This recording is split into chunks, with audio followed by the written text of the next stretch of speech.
One of the main focuses of my practice is general breast surgery. I do everything from the scope of breast reconstruction to breast augmentation to breast lift to combo breast augmentation, mastopexy. I have published articles that have been published internationally regarding augmentation, mastopexy. Breast reduction is also, focus of our practice. When someone walks in the door, especially interested in breast rejuvenation, the first period of time is really spent figuring out what are your interests, what bothers you about your breasts, or what things would you like to have improved. And it really isn't a cookie cutter procedure. And so that's why that initial interview and discussion is so important to try and achieve the appropriate goals. And we have some patients that come in with very different goals.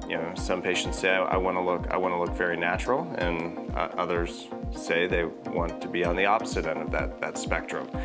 And so a big component is dialing in the plan and dialing in the process, and coming to terms with something that is going to get them to their end vision of where they want to be. When you hear the terms breast augmentation, the two main options are either implants or adding fat. And so those are both procedures that I do, and both have different essential outcomes. So obviously if you're wanting more of that upper pull, more of that cleavage, more of a profound change in volume, implant-based surgery is really going to be a little bit more effective at achieving that.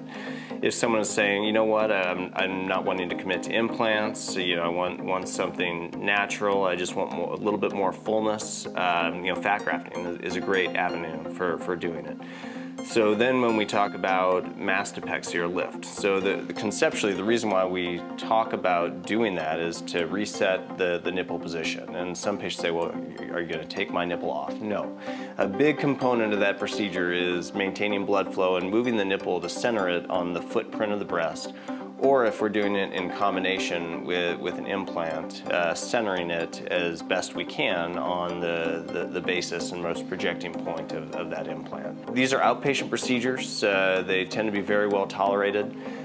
We do a block that's designed to get people over the hump of that initial pain. If you think about when your worst pain is, it's within the first 24 to 48 hours. So we do a block that's designed to help with that pain for about the first 72 hours. So granted, anything is going to cause some pain, but we really put a lot of effort to treat the patient pre-op, intra-op, post-op to minimize narcotic use and to make it where it's just a better experience for them. Implants are not lifetime devices, and so as we talk about breast implants, we were very clear about what goes into that, and we really strive to take the time to answer our patients' questions. We will typically do a sizing session with my staff where they're able to actually try on some form-fitting, custom sizers to better delineate where they want to be, and that really all kind of plays into the importance of us engaging them as a part of the process so we get them to an outcome that they're happy with.